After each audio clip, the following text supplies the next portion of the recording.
City India news, महाराष्ट्रातील लोकप्रिय news channel.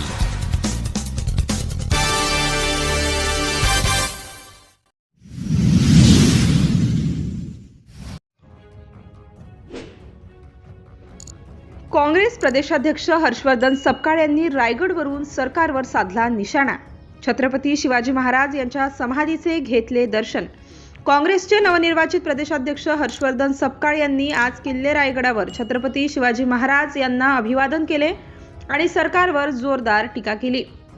Chhatrapati Shivaji महाराजांनी समाज आणि देश कसा असावा याचा आदर्श घालून दिलाय। प्रशासन हे रयतेसाठी असले पाहिजे, जाती धर्मभेद न करता सर्वांना सोबत घेऊन जाण्याचा महाराजांचा संकल्प होता। संविधानात सुद्धा हिंदवी स्वराज्याची संकल्पना आहे आणि काँग्रेस पक्ष हेच तत्व घेऊन पुढे चालला आहे। काँग्रेस पक्ष केवळ सत्तेचे हस्तांतरण नाही तर व्यवस्था परिवर्तनाचे स्वप्न घेऊन पुढे चालला आहे। म्हणूनच छत्रपतींना मानाचा मुजरा करण्यासाठी काँग्रेस पक्ष कटिबद्ध आहे। हर्षवर्धन सपकाळ यांनी राज्य आणि केंद्र सरकारवर जोरदार हल्लाबोल केला। त्यांनी स्पष्ट शब्दात सांगितले की छत्रपती शिवाजी महाराज यांचा राज्याभिषेक नाकारणारी आणि त्यांचा अपप्रचार करणारी मंडळीच आज सत्तेवर बसली आहेत। आजही त्याच विचारांचे लोक सक्रिय आहेत। शिवाजी महाराजांवर चुकीचं बोलणाऱ्यांना सरकार संरक्षण देत आहे। आज राज्यात शिवाजी महाराजांविरोधात अपप्रचार करणाऱ्या प्रवृत्ती थांबलेल्या नाहीत, उलट अभिनेता राजेंबद्दल अपशब्द वापरतो आणि सरकार त्याला कोठडीत न टाकता संरक्षण देते। मात्र अशा प्रवृत्तींना आम्ही लवकरच टकमक टोकावरून विसर्जित करू। हर्षवर्धन सपकाळ यांच्या या वक्तव्यामुळे महाराष्ट्राच्या राजकीय वातावरणात खळबळ उडाली आहे। काँग्रेस पक्ष हिंदवी स्वराज्यासाठी कोणता नवा लढा उभा करणार हे पाहणे महत्त्वाचे आहे। सिटी इंडिया न्यूज करिता रायगडवरून प्रतिनिधी नितेश लोखंडे।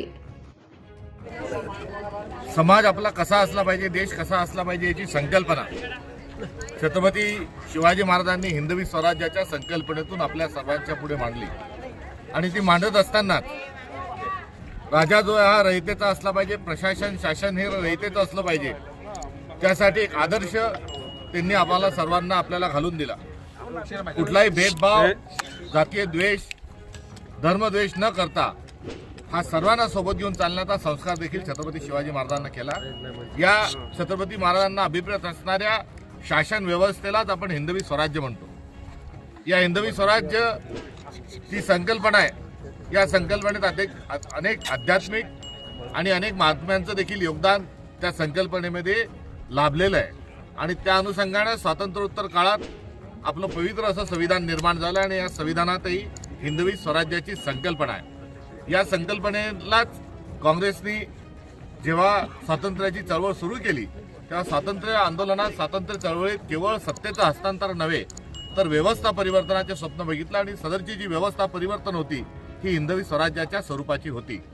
त्यामुळे काँग्रेस पक्षाचं ध्येय, धोरण, तत्व ही कोणत्याही दुसऱ्या तिसऱ्या विचाराची नसून ती स्पष्ट स्वरूपामध्ये हिंदवी स्वराज्यावर आधारित आहे आणि या छत्रपती शिवाजी महाराजांना मानाचा मुजरा करण्याकरता आणि हिंदवी स्वराज्य स्थापन करण्याच्या अनुषंगानं त्या विचाराचं संवर्धन आणि संरक्षण करण्याकरता काँग्रेस पक्ष बांधील आहे आणि मी देखील काँग्रेस पक्षाचा प्रांताध्यक्ष झाल्यानंतर आज या ठिकाणी शिवाजी महाराजांना अभिवादन करण्याकरता आणि माझ्यासारखा एक मावळा, माझ्यासारखा एक सैनिक हिंदवी स्वराज्याच्या संकल्पनेकरता कटिबद्ध आहे ही प्रतिज्ञा घेण्याकरता मी आज या ठिकाणी आलेलो आहे।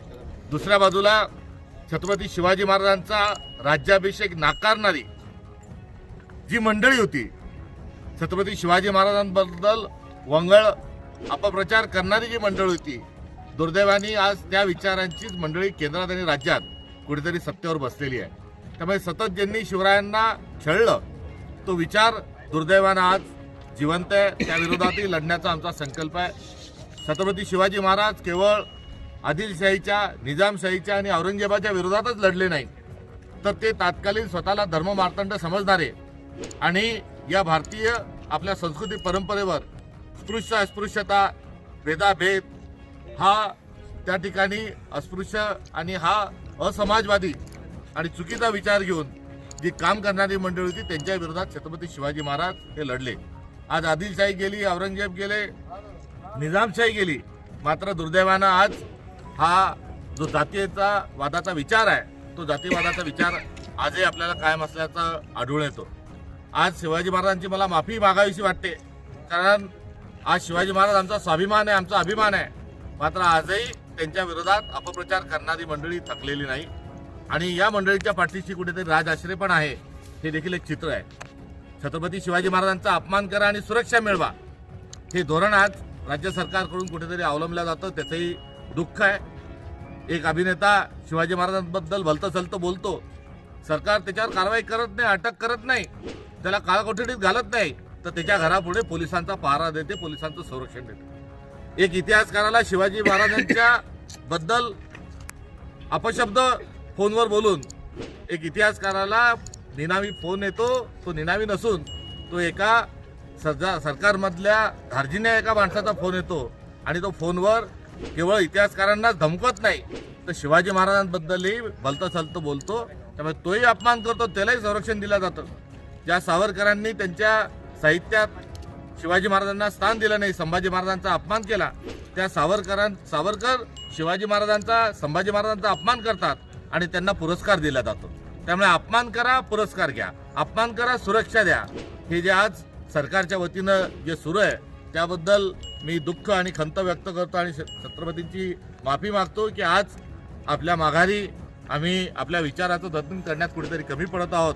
ही माफी देखील त्यांना मागतो. मात्र माफी मागत असताना आगामी काळात हिंदवी स्वराज्याचा विचार आणि छत्रपतींचा विचार आम्ही पुढे घेऊन जाऊ आणि हा जो शिवाजी महाराजांच्या विरोधातला जो विचार याला लवकरच आम्ही या टकमक टोकावरून त्याचं विसर्जन करू, हा देखील संकल्प या ठिकाणी घेण्याकरता आज काँग्रेसचा प्रांताध्यक्ष या नात्याने मी आलेलो.